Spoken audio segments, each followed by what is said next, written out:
At 68, a father walked into his son's dinner party and was branded a pauper by his own daughter-in-law, her manicured finger slicing through the air as she ordered security to throw him out.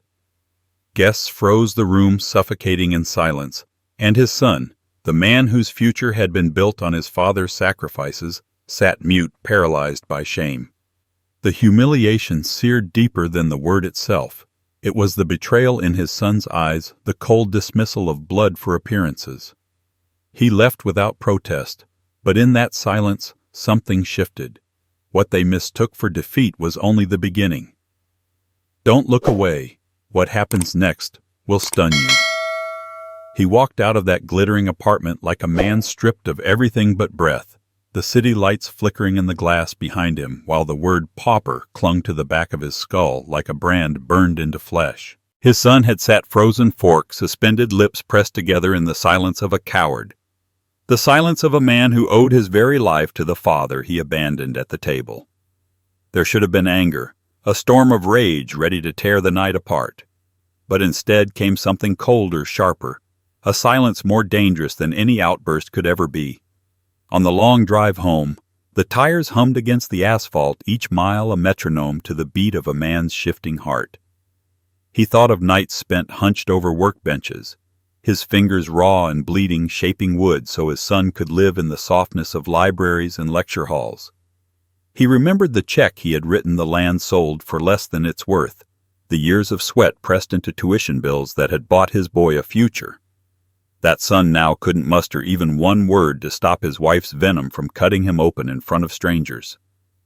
The silence in that dining room echoed louder than any insult. It was the sound of loyalty collapsing. When he reached his small brick house, the garage door groaned like an old friend greeting him in the dark. The air inside carried the scent of cedar shavings and lemon polish, the smell of a life built by hands not inherited titles. He didn't turn on the television, didn't reach for a drink. He sat in his study staring at the photograph of his late wife smiling against the backdrop of Lake Powell, her eyes so alive they seemed to ask the question he didn't want to answer. Was this what their sacrifices had been for? To be cast aside like an embarrassment? The bitterness of silence sank into his chest, not like poison, but like steel hardening in a forge. Each recollection became a hammer strike. The long weekends missed with his wife so his son could have business suits. The retirement account bled dry to rescue that boy's first failed startup. The countless nights eating cheap meals alone, while his son dined under chandeliers with investors. All of it, every sacrifice, had been currency exchanged for this moment, a seat at his son's table only to be thrown out like a beggar. He didn't shout. He didn't pace. He sharpened. The clarity was ruthless. Rage could be ignored, dismissed as the tantrum of a bitter old man. But silence carried weight. Silence gathered strength. He knew in that moment he would not chase them with words, he would not lower himself to arguments. He would answer them with something undeniable, something that would make their polished world tremble. The next morning the sun rose pale over Phoenix, slicing through the blinds of his modest home. He sat at the kitchen table, the steam rising from a chipped coffee mug, his mind steady clear. He thought of the company his oldest friend had built, the empire of polished wood and steel that had begun in a dusty garage with nothing but dreams and stubborn hands. He thought of the envelope tucked away, sealed with wax, carrying words he hadn't yet acted on. The will of a man who had trusted him above all others. For months, grief had chained him, kept him in shadows, reluctant to step into a world of boardrooms and contracts. But humiliation was an alchemy grief could never be. It burned away hesitation, leaving only resolve. By afternoon he found himself in the workshop again, running his palm across the cool grain of unfinished walnut. The wood carried no judgment, no sneer, no betrayal. It waited patient for his direction. He picked up a chisel not to work, but to feel the weight of it, to remind himself of what it meant to shape the world with steady hands. His son thought him powerless. His daughter-in-law saw only calluses and flannel. But both were blind to the truth. Power did not come from appearances. It came from foundations, from ownership, from the quiet resolve of a man who had built more than they could ever destroy. That night he opened the cedar chest by his desk, the hinges creaking like a confession. Inside lay photographs, old contracts scribbled on bar napkins, relics of a partnership forged in sweat and laughter decades ago, and there beneath it all the envelope waited. He broke the seal, reading his friend's final words, each line a reminder that he was not the pauper they believed him to be. He was the man entrusted with the future of an empire, the majority shareholder of the very company that paid for the life his daughter-in-law flaunted like a crown. His lips curved into the faintest smile, not of joy, but of recognition. They thought they had dismissed him. In truth, they had woken him. The silence of the dinner table had been a verdict. But this silence, the one in his study with the night pressing at the windows, was a promise. He folded the letter carefully, placed it back in the envelope, and closed the chest. The house was still, the only sound the clock ticking in the hall. He leaned back in his chair, the bitterness inside him no longer bitter at all. It was fuel. The humiliation they thought would crush him had instead carved him into something sharper, something unstoppable. Tomorrow he would make a call. Not to his son, not to the woman who had spat him out like dirt, but to the one man who still understood the grain of numbers the way he understood the grain of wood, a man who had been waiting for him to step forward. The silence was over. The reckoning was about to begin. And when it came, they would never forget the day the pauper they dismissed walked back into their world, holding the very foundation beneath their feet. He lay awake that night, the ceiling above him nothing but a pale void broken by the slow sweep of headlights from passing cars. Each beam cut across the room like a reminder of how much he had carved away from himself to build the life his son now flaunted. The sacrifices came back one by one, not as memories, but as wounds reopened. He remembered his father's land, 10 acres of Arizona soil that smelled of mesquite and wild sage sold for a fraction of its worth, so his son could step into college halls debt-free. He remembered signing over the check with hands that still carried sawdust under the nails, imagining the pride on graduation day, imagining his boy becoming the kind of man who would honor where he came from. That dream now sat pale and trembling at a dinner table, too weak to say a word, while his wife spat venom at the man who had built him. The numbers haunted him. Tuition bills stacked like lumber, each one paid with overtime shifts and weekends bent over splintered boards. A failed tech startup his son had pitched as the future collapsing within a year, its debts swallowed by a father's retirement account. He had told no one, not his wife, not his friends. He had carried the burden quietly because that's what fathers did. They took the blows, they patched the holes, and they kept standing so their children wouldn't have to feel the fall. But the cruel twist was clear now. His sacrifices hadn't raised a stronger man. They had raised a man who could sit motionless while his wife demanded his father be removed like trash. In the silence of his study, he pulled out the ledger he hadn't touched in years, a leather-bound book with edges worn soft from time. Inside were neat columns, notes scribbled in pencil that had long since smudged. He had always kept track, not because he expected repayment, but because he needed to know where the pieces of himself had gone. Each page was a story: the down payment on his son's first condo, when the boy had said he needed independence, the car bought after graduation so he could drive to his first job interviews, the credit card debts quietly paid off to keep his record clean. Every line item carried a weight. Every number told him the truth. He had been the foundation, and his son had built a tower of silence on top of it. The bitterness was sharp, but beneath it was something stronger. He realized that every sacrifice had been a transaction not between father and son, but between hope and reality. He had traded pieces of his future for the belief that his son would stand taller. That belief had been shattered in a single night. But in the ruins of it, something unexpected was growing. A resolve not to erase the sacrifices, but to reclaim them, to remind his son and that venomous woman beside him what it truly cost to stand in the luxury they so casually dismissed him from. He rose before dawn, the sky still heavy with the last traces of night, and stepped into his workshop. The smell of cedar wrapped around him like armor. On the bench sat tools older than his son, their handles polished by decades of use. He ran his hand over them slowly, each one a reminder of how he had built a life with nothing more than skill and persistence. He thought of the nights he had come home late, shoulders burning, fingers blistered, too tired to eat, collapsing beside his wife, who always told him it would be worth it. He had believed her. And for years he had believed his son did too. The sharp edge of betrayal cut deeper as he remembered her absence, how his wife had been buried before she could see what their boy had become. He pictured her sitting at that dinner table, eyes flashing with the fire he no longer had. She would have spoken, she would have cut down the insult before it landed. But he had been alone, carrying the weight of both parents, and that silence from his son had been the cruelest cut of all. He whispered into the empty workshop, asking her if this was what she would have wanted, if the sacrifices they had made were meant to turn into this. The silence that answered was steady, not forgiving, not condemning, just steady. It was enough. By late morning he was back at his desk with the envelope his old friend had left behind. The words inside had already shifted something in him, but now they burned like fuel. He wasn't just a discarded old man in flannel. He was the majority shareholder of a company that his daughter-in-law thought she owned with her ambition. The irony was almost poetic. She had humiliated him on the strength of her salary, blind to the truth that her paycheck came from a company he now controlled. Every insult she had thrown at him had been paid for with money that in reality flowed from his hand.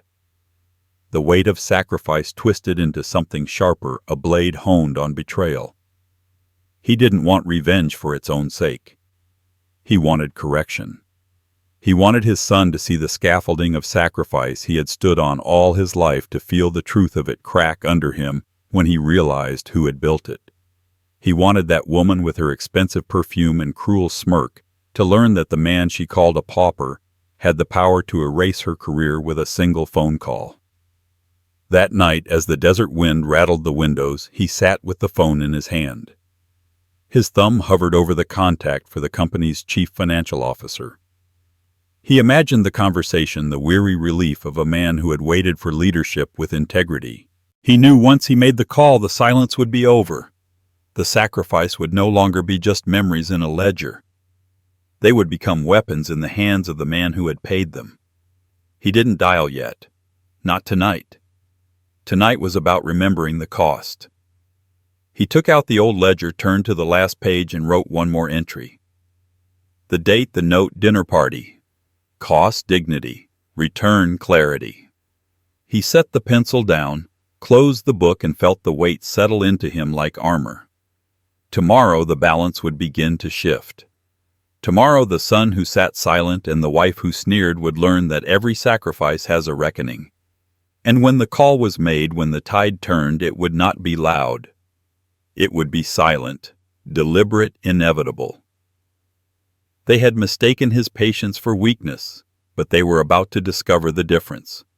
They saw the flannel shirt and the worn boots, the hands marked by decades of work, and they believed they were looking at a relic. They mistook rough palms for irrelevance, a quiet voice for weakness. In that polished room surrounded by glass and marble, their eyes skimmed over him like he was furniture, an object too plain to matter.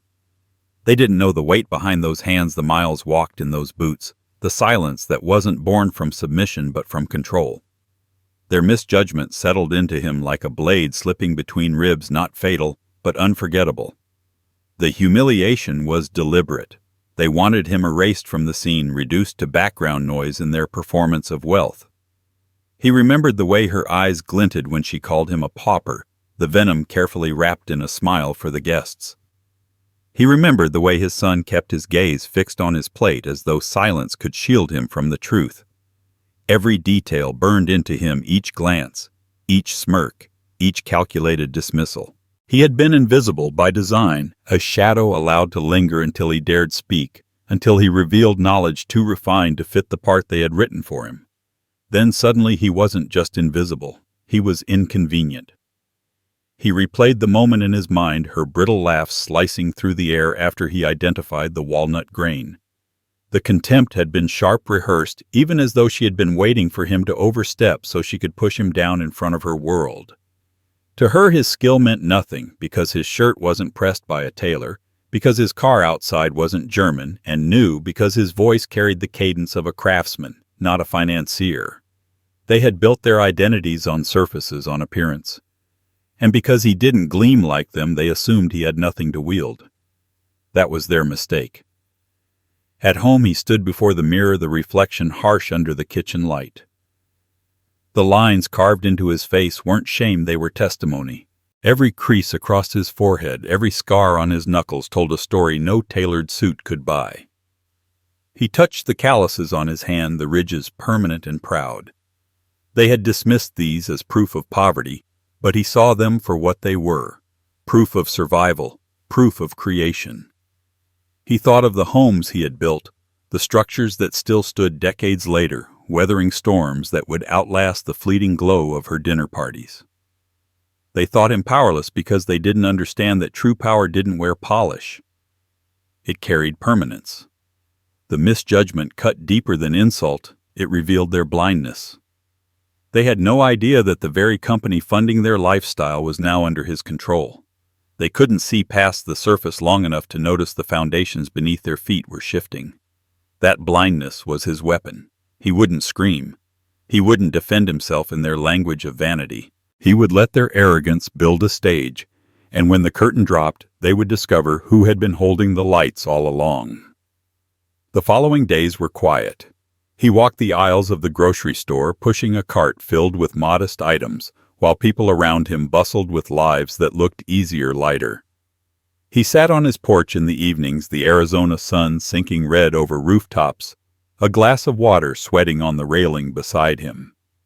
To anyone passing, he looked like a tired old man fading into routine. But beneath the quiet, something sharpened. Each moment of stillness became preparation. Each breath carried the weight of what was coming. In the garage, his tools gleamed under a single hanging bulb.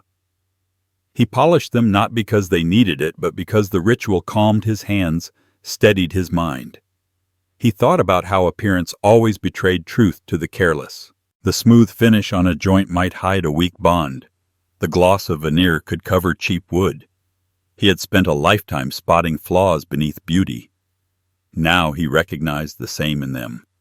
His daughter-in-law, draped in expensive fabric, laughed too loudly, moved too quickly, always desperate to prove she belonged. His son, dressed in success, was hollow-eyed, carrying the unease of a man who knew deep down that everything around him had been built by someone else's sweat. They were veneers, polished and fragile. The misjudgment had planted a seed, but not one of rage. It was precision. He would use the very thing they mocked, his invisibility, his calloused hands, his quiet, to dismantle the world they had crafted on pretense. He would move without spectacle, without the theater they loved. They would never see him coming because they never thought he could. Late at night, he sat by the cedar chest again, the letter from his friend folded neatly on the desk beside him. He ran his thumb over the envelope's edge, steady, deliberate. They had written him off as powerless, yet power was already his. It was a secret invisible to them, as invisible as they had tried to make him at that table. Their blindness wasn't just insulting, it was fatal. The clock ticked softly in the hall. He leaned back in his chair, the house quiet except for the hum of the refrigerator. It was a silence he could shape just as he had shaped wood all his life. Patience, precision, and timing, that was the craftsman's way. And soon the world that laughed at his rough edges would discover just how sharp they could be. The phone sat on the desk within reach, his finger tracing the keypad without pressing. Not yet. He would wait until the moment was exact, until their arrogance had swelled to its peak. That was when he would strike, when the reckoning born of misjudgment would finally reveal itself. And when it did, the sound of their collapse would be louder than her laugh, heavier than his son's silence, and unforgettable to everyone who had once looked away. He sat in the dim light of his study, the air heavy with the faint scent of cedar and old paper, and let the truth settle like iron in his chest. They thought his silence was surrender. They mistook the years of quiet sacrifices as weakness, as if patience was the same as permission. But patience, he knew, was not a void. It was a blade waiting for the right moment to strike. The dinner humiliation hadn't cracked him. It had forged him, burned away grief, and left only a clean edge of resolve. He remembered the way her words had landed, that brittle laugh, the hiss of Pauper dripping from her tongue like venom. His son's silence had been worse than the insult, but even that no longer drew pain. It drew clarity. They didn't understand him, not really. They saw an old man clinging to tools, a man with rough hands and flannel shirts, someone to be tolerated until he embarrassed them. They believed power was measured in polished shoes and bank accounts, in titles and imported tables. They had no idea that true power lived in foundations and ownership, in the quiet certainty of a man who had built his life from nothing and could rebuild it again. The weight of that realization steadied him. He didn't need to shout, didn't need to beg for recognition. He would show them, not with speeches, but with consequence. He thought of his friend's letter again, the one that had sat untouched in its envelope for half a year, too painful to confront. Now those words weren't just comfort, they were a command. A responsibility passed into his hands, and he could no longer ignore it. He was not powerless. He was in truth the one person in their world who could tear down the glittering facade with a single decision. He picked up his phone, scrolling slowly through the contacts until he stopped at the name of the man he needed. His thumb hovered over the call button, not from hesitation, but from precision. A craftsman never rushed a cut. He measured twice, he struck once. He set the phone down and instead pulled open the drawer where he kept an old folder, its corners bent from years of handling. Inside lay photographs of unfinished workshops, contracts signed on cocktail napkins, receipts from jobs long past. They were relics of beginnings of a life defined not by appearance but by creation. He leafed through them one by one, steadying himself, sharpening his mind with the reminder of where he had come from and what he could still do. By morning, resolve had become action. He dressed with the same care as before, but this time not for their approval. His shirt was clean pressed, his boots oiled until they shone with dignity, not luxury. He stepped out into the sunlight, the desert air sharp against his skin, and drove to the diner on the outskirts of town. The place had been there since the 70s, its neon sign flickering, its booths cracked and patched with tape. It was a place that smelled of burnt coffee and fried eggs, a place where truth could be spoken without fear of eavesdroppers. Across from him sat the man who had been waiting, the company's numbers man, steady and loyal. Someone who had known his friend as long as he had. They didn't waste words. The truth was laid out on the table between them with a stack of folders and the weight of decades. She had ambition, yes, but ambition without anchor. She was building her empire on appearances the same way she dismissed him at the table. It could all be cracked open with the right pressure. And he was the one who now held the hammer. The clarity of it calmed him. He wasn't plotting revenge in the shadows like some bitter old man. He was correcting something broken, restoring balance to a structure that had drifted away from its foundation. His resolve wasn't driven by spite, but by necessity. He couldn't let her arrogance consume what had been built with honesty, and he couldn't let his son drown in silence without ever facing the truth of what his life rested on. When he drove home that night, the city lights stretched across the horizon, indifferent and glittering. He saw them for what they were, surface brightness with no substance. Inside his own small house, the light was softer, honest, carrying the smell of lemon polish and sawdust. He walked past the photograph of his wife, pausing only for a moment to let her calm eyes remind him of what he was fighting for. Not revenge, correction, dignity, truth. In the stillness of that night he sat at his workbench, smoothing the grain of an unfinished piece of walnut. Each stroke of the sandpaper whispered patience.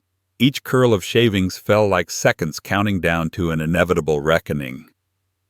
They had mistaken him for a man finished, a man emptied of power. But patience had only ever been his discipline. Resolve was his weapon now, and it was ready. The phone waited on the desk, the contact glowing faintly in the dark. This time, when his finger hovered over the button, there was no pause. He pressed it, listening to the dial tone cut through the silence.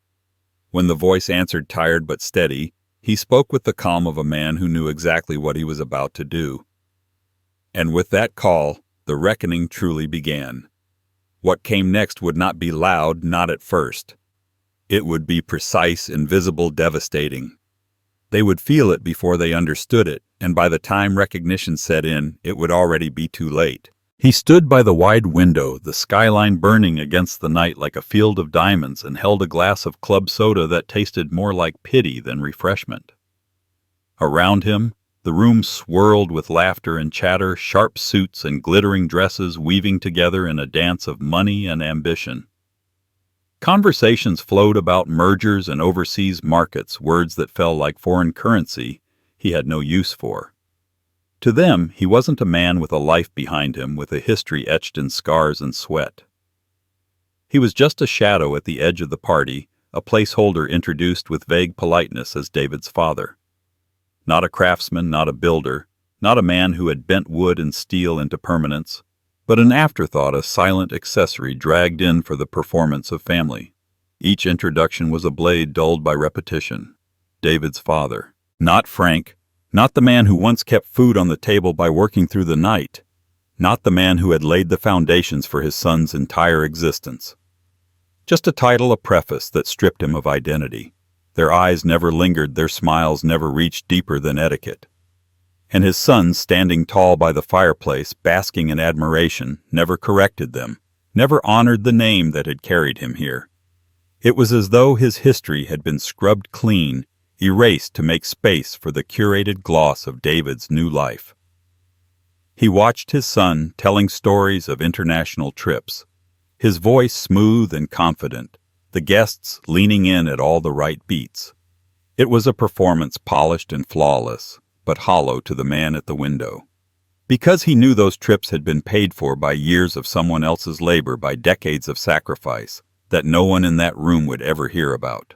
The applause and laughter came easily to them, but every note was an indictment of his son's silence, every grin proof of the cost of erasing the truth. His gaze drifted to the long mahogany table, its surface gleaming under the chandelier. He knew wood. He knew grain. He recognized the craftsmanship at a glance, the subtle markers that revealed where it had come from and the hands that had shaped it. It was American walnut, not Italian, as his daughter-in-law would later claim. And he knew the joints knew the signature of the man who had made it. He wanted to speak, to correct, to give credit to the truth. But he also knew the price of his voice. In this world, truth wasn't welcome unless it glittered. And when he did finally speak, it would become the spark that turned their contempt into cruelty. Still he stayed silent at the window, a man erased in plain sight. The sound of laughter grew louder, brighter, as though the room itself had been built to keep him outside its walls. He was there but not present, existing only in the periphery. The suits and dresses swept past him like waves, and he remained a rock beneath the tide, unmoving, unseen. Each passing moment pressed the weight of invisibility deeper into him, but instead of crushing it, hardened. They couldn't see him because they chose not to, and that blindness would cost them. The sting wasn't in the indifference of strangers. He could live without their acknowledgement. The sting was in his son's eyes that never sought his across the room, never pulled him into the circle, never granted him the dignity of being more than a prop. That wound bled silently deeper than any insult shouted across a crowded table. And yet even as it cut, it sharpened. They believed they had erased him. They didn't know that every erasure left behind a mark, a scar that never faded.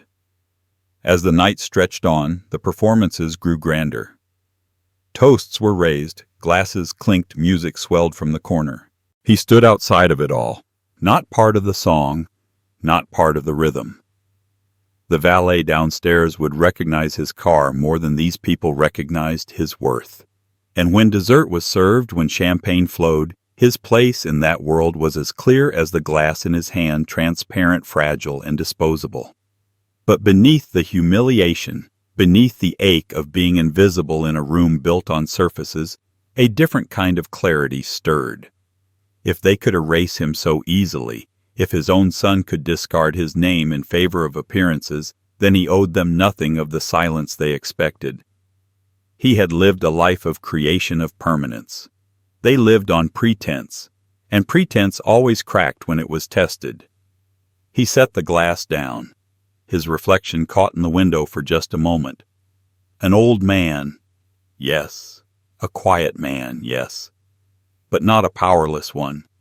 They had no idea who they were dismissing, no idea that the man they ignored was already shaping the weight of their downfall. He looked at his son one last time, laughing with people who knew nothing of the truth, and felt the hollow ache fade into something sharper. Not bitterness, not grief, resolve. The music swelled, laughter rose, and the room shimmered with arrogance. He stood alone among them, but his silence wasn't surrender. It was the calm before the storm. And when that storm broke, they would finally understand who had been standing in their midst all along. The moment came without planning, as natural as breath. The polished executive across the table, a man with soft hands and a voice oiled with wealth, admired the long mahogany surface they dined upon. He traced the grain with casual reverence, praised it as Italian, as if naming it added value. And then, almost without thinking, the father spoke. His voice was low, steady, the words precise. American walnut, he said. Vermont craftsmanship. He knew by the dovetails the shift in the grain where only a master would understand how to guide the blade. The table wasn't imported. It was American honest, built by someone who understood wood the way others understood stock markets. For a breath, the room paused. The executive leaned forward, intrigued. Finally, his knowledge, the quiet, unpolished truth of a man who had built with his hands, had landed. It should have been a moment of respect. It should have been the instant where the years of silence broke into recognition. But before the man could ask another question, before truth could take root, her laughter cut across the table like glass breaking, high, sharp, dripping with condescension. "Oh, Dad," she said, smiling wide for the guests he always sees wood and forgets his manners. The words were meant as a joke, a gentle rib in front of company. But her tone was venom disguised as sweetness, her eyes daring anyone to challenge her dismissal. In that moment, she reduced decades of craft, a lifetime of mastery, into nothing more than a punchline. Just the carpenter. The words landed harder than the laugh. Just the carpenter. As though the calluses on his hands were a stain, as though the knowledge etched into his fingers was shameful instead of sacred. He felt the weight of every hour spent bent over timber, the scars and burns that had marked his life, suddenly mocked as if they were evidence of failure. The table itself became a symbol. He could see its honesty, its permanence. But in their eyes it was only decoration, a surface for wine glasses and half-hearted conversations. His daughter-in-law couldn't see the dignity in it because she had never built anything that lasted longer than an evening's applause. The silence after her laugh was worse than the laugh itself. The guests looked down at their plates, suddenly fascinated with water glasses and silverware. No one challenged her. No one defended him, not even his son. His son sat there, fork still in hand, eyes fixed on the table he hadn't recognized, but was too weak to acknowledge. That silence, more than her laughter, confirmed the truth. To them, his knowledge meant nothing. To them, he was just the carpenter. But what she mistook for humiliation was something else entirely. Beneath the sting, beneath the bitter taste in his mouth, there was a flicker of something steadier. Dignity. Not the kind they measured with imported furniture and expensive suits, but the kind no one could strip away. He knew what that table was. He knew its worth, and he knew his own. Their blindness couldn't change the truth. The flicker grew as he placed his napkin beside his plate.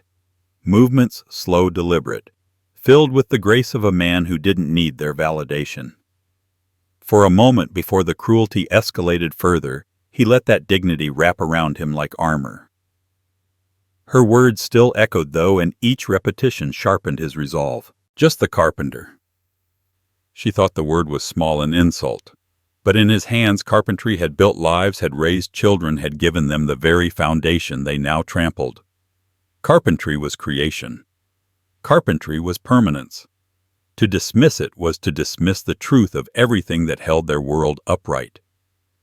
He sat back slightly, studying their faces in the soft light of the chandelier. The guests pretended not to notice their smiles brittle, their bodies tense. His son shifted uncomfortably but said nothing, letting his wife's dismissal stand as fact. That was the moment the father understood he wasn't invisible by accident. He was invisible by design.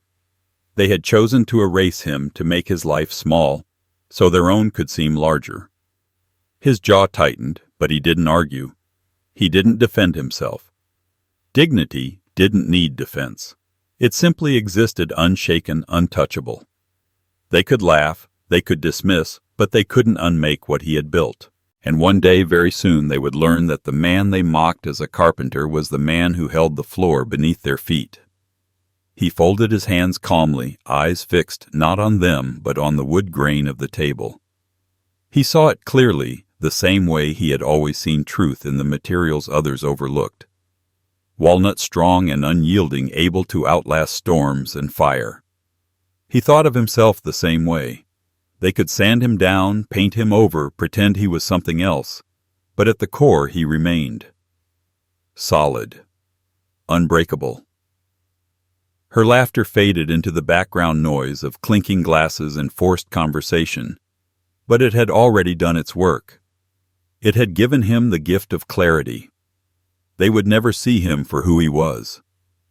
They had chosen mockery over respect, performance over truth. But he would not respond in kind. He would not give them anger. He would give them consequence. He sat in silence, but it was no longer the silence of grief.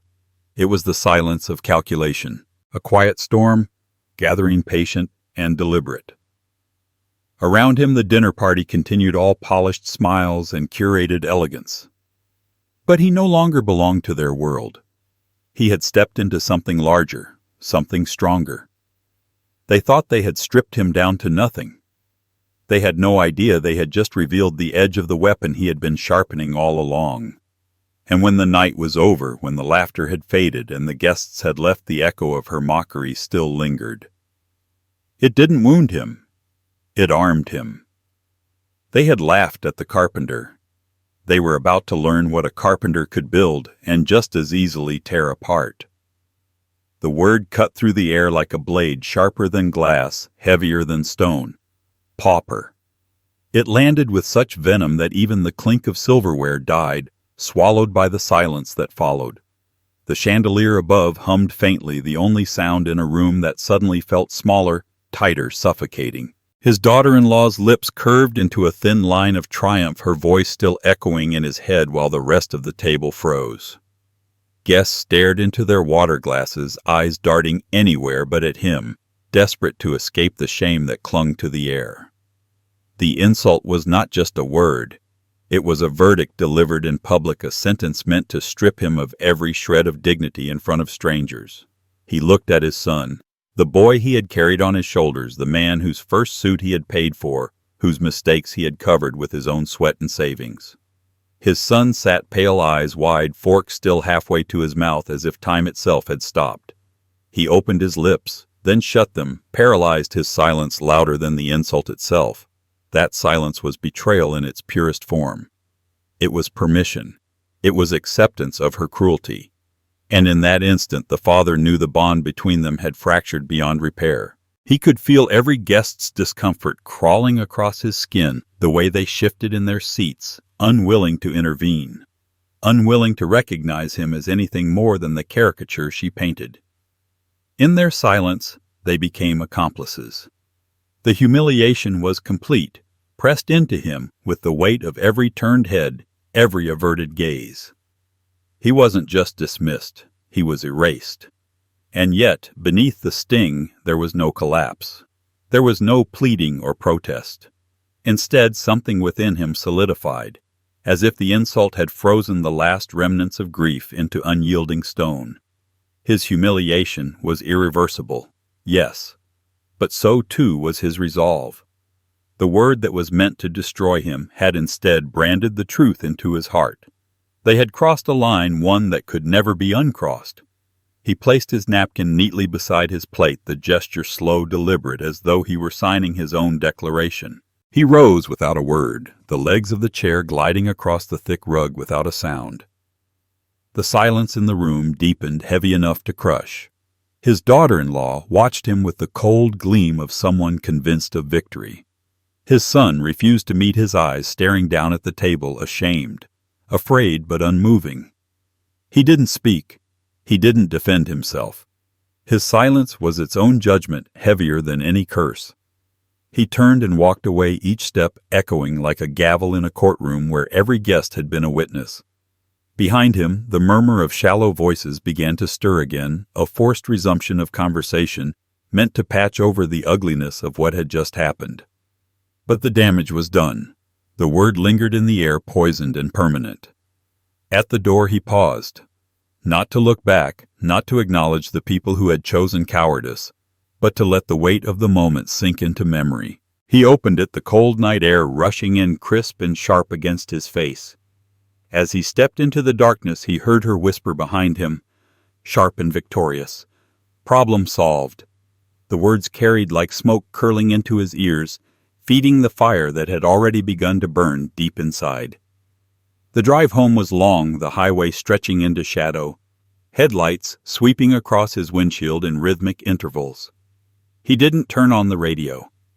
He let the silence fill the car, let it settle in his chest until it became something more than pain. With every mile, the sting of humiliation hardened into something else, clarity, precision. What they believed was the end of his relevance was only the beginning of their downfall. When he pulled into his driveway, the small brick house looked different in the darkness. Not modest, not meager, solid, paid for in full, untouchable. He stepped inside, the familiar scent of sawdust and lemon polish wrapping around him, grounding him in the truth of who he was. Not a pauper, a builder, a craftsman. A man whose worth was measured not in appearances, but in permanence. He moved through the room slowly, the quiet pressing against him like a companion. The photograph of his wife caught the faint light, her eyes steady, her smile alive even in memory. He stopped staring at it, the word still ringing in his head. Pauper.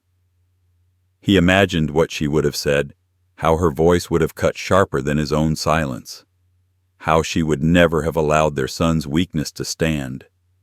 He whispered into the empty room, not for comfort but for strength, as if speaking the truth aloud could make it heavier, more real. Upstairs he opened the cedar chest again, the smell of old wood rising like memory itself. Inside the document still waited silent proof of the power they believed he didn't have. He traced the envelope with his hand, his fingers steady, calm. The humiliation had been the final blow, but it had also been the final gift. Now there was no hesitation, no grief to hold him back. The insult had burned away all uncertainty, leaving behind only resolve. He sat at his desk, the envelope open before him, the words of his late friend etched into his mind. You are the majority shareholder. You are the chairman. Protect what we built. Protect the people. He leaned back in his chair, the weight of those words, heavier now, fused with the sting of what he had endured. They had called him a pauper. Soon they would see the truth of who he really was. The house was still, the clock in the hallway, ticking with relentless patience. He picked up the phone, his thumb brushing over the contact he had hesitated to press before. Not tonight. Not yet. Timing mattered. Just as in carpentry, the wrong strike at the wrong moment could splinter everything. He would wait, measure twice, cut once. The silence was not surrender. It was strategy. And when he finally made that call, when the truth of what he controlled came crashing into their carefully polished world, the word pauper would become the very thing that destroyed them. The guard's hand brushed lightly against his arm. Not forceful, not cruel, but final. He rose without a sound, leaving the napkin folded neatly on the table, a mark of discipline in a room that had forgotten what respect looked like. No one spoke as he moved toward the door. The guests shifted in their seats, their gazes pinned to plates and glasses, desperate to disappear into the performance of normalcy. His son sat frozen, his lips parted in a silence that screamed louder than any words. His daughter-in-law watched with the smug satisfaction of someone who believed she had won the sharp edges of her smile, cutting deeper than the insult she had already delivered. Each step across the polished floor was heavier than the last, but not from shame. The weight came from something else taking root inside him, something cold and unyielding. His boots sank into the thick rug, the sound swallowed by luxury, yet each stride carried the rhythm of judgment. He had been escorted out of the very home he had helped pay for, dismissed from the table his sacrifices had built. But if they believed this was defeat, they had miscalculated. His silence wasn't submission. It was a verdict delivered without words. At the threshold he paused. The front door loomed tall and gleaming, its brass handle polished to perfection, a monument to wealth he had made possible but was no longer welcome to touch. He didn't turn back. He didn't give them the satisfaction of seeing his face twisted with pain. He opened the door and the cold night air hit him like a baptism. The city lights beyond stretched wide, indifferent, glittering against the dark. He stepped out, the sound of his boots striking concrete, louder now, resonant, final. Behind him the door closed with a soft click, sealing him out and sealing them in. The drive was silent. The road stretched endless beneath his headlights, a ribbon of black and white cutting through the desert night.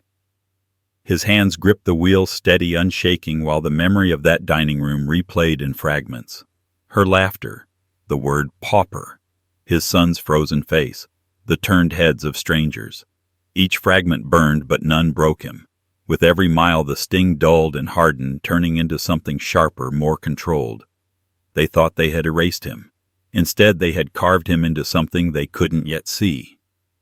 By the time he pulled into his driveway, the bitterness had cooled into resolve. His home stood small, but solid, a brick house that smelled of cedar and polish, paid for in full, untouched by anyone else's hand. He stepped inside and let the door close behind him. The silence wrapped around him, but it wasn't loneliness. It was clarity. The photograph of his wife on the mantel caught the dim light, her smile calm, knowing, as if she had been waiting for this moment. He didn't speak to her. He didn't need to. She had always understood the difference between a wound and a scar. Tonight the wound was sealed. What remained would not fade. He walked into his study, the cedar chest waiting in its corner like a sentinel. He opened it slowly, the smell of old wood rising up to meet him, and pulled out the envelope once more. His friend's words glowed in his mind, as if they had been written for this exact night. "You are the chairman. Protect what we built." He sat down, unfolded the letter, and read it again, not because he had forgotten, but because it reminded him of the truth. They had tried to make him small, but in reality, he was already larger than anything they could imagine. The clock ticked in the hall, each second a nail driven into the coffin of the life they believed they controlled. He leaned back in his chair, his hands resting flat on the envelope, his breathing steady. Every step out of that house, every mile driven away from their world of glass and marble, had stripped him of something fragile and left behind something unbreakable. His silence had been his verdict.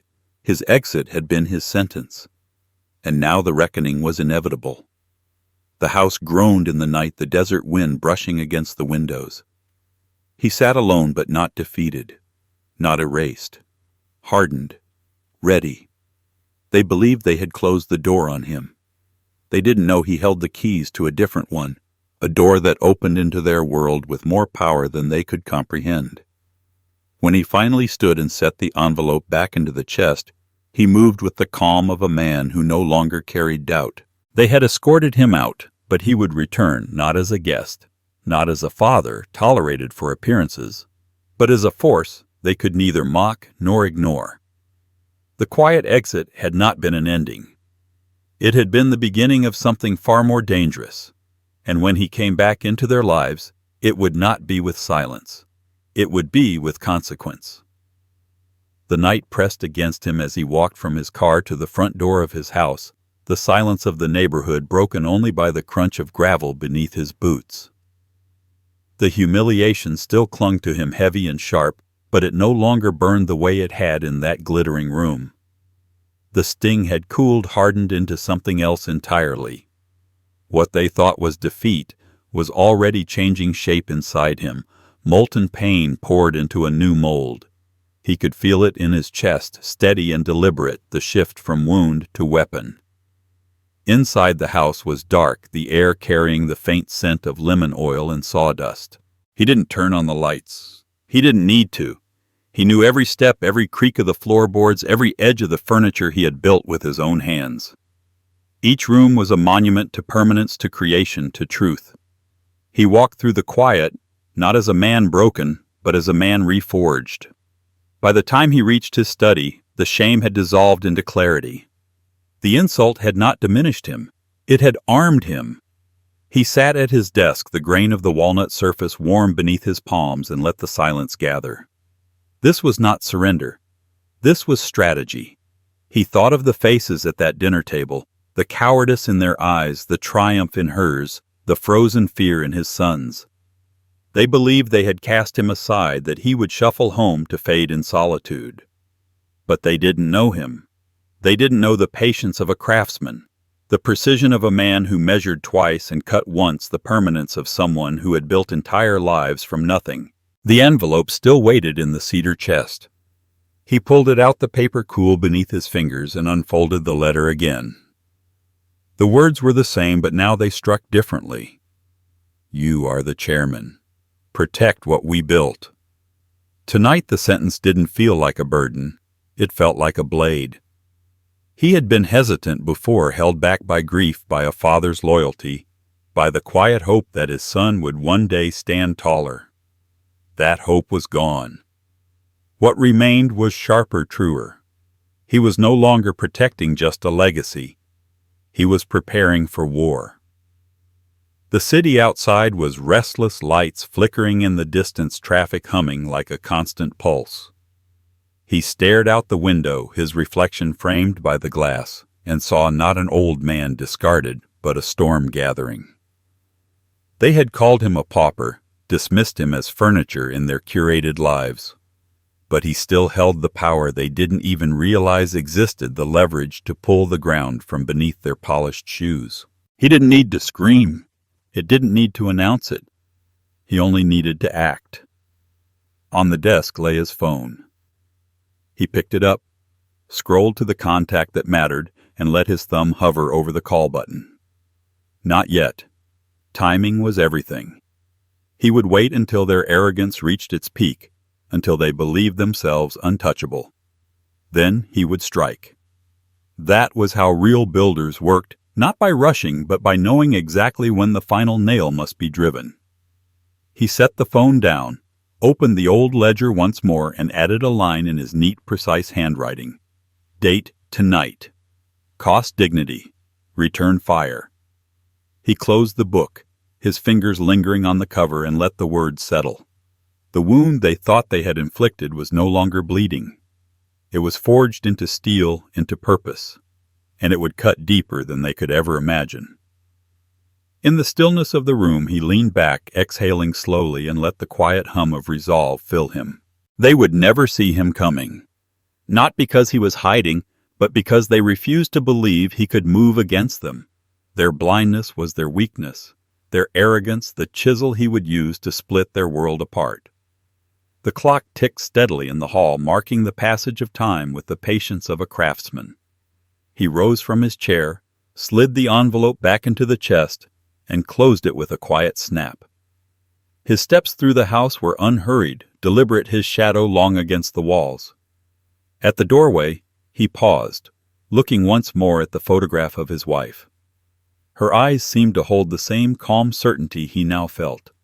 He nodded slightly, a silent promise exchanged across time. He stepped into the night again, the desert air cool against his skin, the stars scattered above like nails in an endless sky. His car waited in the driveway, its engine quiet, its frame solid, reliable. He rested a hand on the roof, steadying himself, not because he was weary, but because he was ready. They thought they had ended him. They thought they had erased him. But what they had done was something far more dangerous. They had given him purpose, and when he returned to their world, it would not be as a silent guest tolerated and mocked. It would be as the reckoning they never saw coming, the storm hidden inside the man they dismissed as powerless. The wound was gone. The weapon was ready, and soon the strike would fall. Life often tests us in ways that strip away comfort, pride, and even dignity, but those moments are not the end. They can be the beginning of something greater. The father in this story reminds us that silence is not weakness. It can be strength, strategy, and clarity. Too often people confuse patience with permission and humility with powerlessness. Yet true power doesn't come from appearances or loud words. It comes from endurance, from knowing who you are, and from the wisdom that only years of sacrifice can teach. For older generations, this story holds a vital lesson. Your worth isn't erased because others fail to see it.